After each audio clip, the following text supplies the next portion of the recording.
સર્વે વૈષ્ણવોને મારા જય શ્રી કૃષ્ણ. આપ સર્વેનું મારી ચેનલમાં સ્વાગત છે.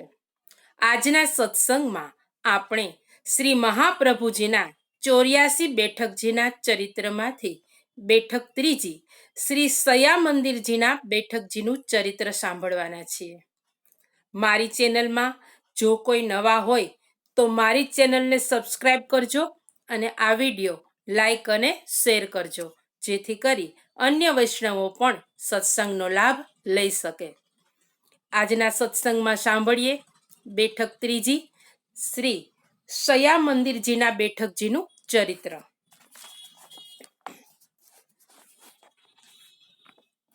શ્રી ગોકુળમાં બડી બેઠકની બાજુમાં શ્રી દ્વારકાધીશજીનું મંદિર આવેલું છે.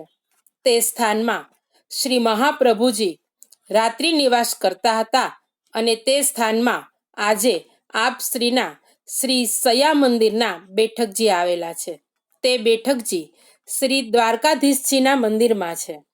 શ્રી મહાપ્રભુજી જ્યારે અહીં પધાર્યા હતા ત્યારે તે જમીનની નીચે પર્ણકુટી બાંધી અને એક યોગેશ્વર ઘણા લાંબા સમયથી તપશ્ચર્યા કરતા હતા.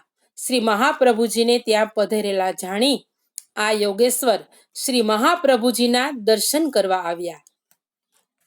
શ્રી મહાપ્રભુજીના દર્શન કરી દંડવત કરી વિનંતી કરી કે મહારાજ, આપના દર્શન થતા આજે મને મારી સેંકડો વર્ષોની તપસ્યાનું ફળ એટલે ભગવત દર્શનની પ્રાપ્તિ થઈ છે. આજે મારું જીવન ધન્ય બની ગયું છે. મહારાજ, આપ શ્રીનો પ્રતાપ ભૂતલ પર સદાય માટે તપતો રહેશે. શ્રીમદ ગોકુળ ફરી વાસ વસશે ત્યારે અહીં આપના 7 પૌત્રોના 7 મંદિરો થશે. આ સ્થાને પણ સુંદર મંદિર બનશે, પરંતુ તે વખતે મને અહીંથી કોઈ હટાવે નહીં તેવી આજ્ઞા કરો. શ્રી મહાપ્રભુજીએ કહ્યું કે અમારી આજ્ઞા છે, તમને કોઈ હટાવશે નહીં. તે યોગેશ્વર ફરી તેમની પર્ણકુટીમાં તપસ્યા કરવા ચાલ્યા ગયા. સમય જતા આ સ્થાનમાં શ્રી ગુસાઈજીના પુત્ર શ્રી બાલકૃષ્ણલાલજીના પુત્ર શ્રી દ્વારકેશજીએ નવું મંદિર તૈયાર કરાવ્યું. તેનો પાયો ખોદતા આ યોગેશ્વરની પર્ણકુટી નીકળી.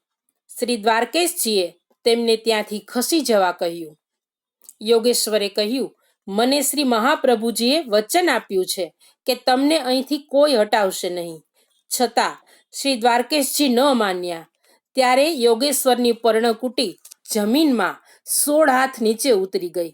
ત્યાં મંદિર બન્યું, તેમાં પ્રભુને પધરાવ્યા. પરંતુ દરરોજ રાજભોગ ધરવામાં આવે ત્યારે પ્રભુ આરોગતા નહીં અને સામગ્રીમાં કીડા ઉભરાતા.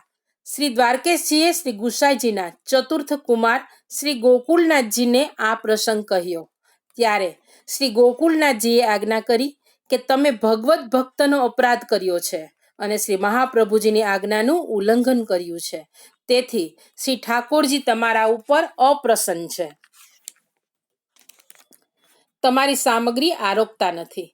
પ્રભુ પોતાનો અપરાધ ખૂબ ઉદારતાપૂર્વક ક્ષમા કરે છે, પરંતુ ભગવદીયોનો અને શ્રી મહાપ્રભુજીનો અપરાધ સહન કરી શકતા નથી. શ્રી પ્રભુને ખૂબ વિનંતી કરવાથી ક્ષમા આપી અને પછી શ્રી દ્વારકાધીશ પ્રભુ રાજભોગ આરોગવા લાગ્યા. આમ આ ચરિત્રમાં આપણને એ સમજાવ્યું કે આપણે વૈષ્ણવોનો અને શ્રી મહાપ્રભુજીનો ગુરુનો અપરાધ કરવાથી સાવચેત રહેવું જોઈએ, ડરતા રહેવું જોઈએ. વૈષ્ણવોની અને શ્રી મહાપ્રભુજીની આજ્ઞાનું કોઈ દિવસ ઉલ્લંઘન કરવું જોઈએ નહીં. તેમને અપ્રસન્ન કરવા જોઈએ નહીં. આ સ્થાનમાં પણ શ્રી મહાપ્રભુજીએ માત્ર રાત્રિ નિવાસ કર્યો છે, શ્રીમદ ભાગવતનું પારાયણ કર્યું નથી.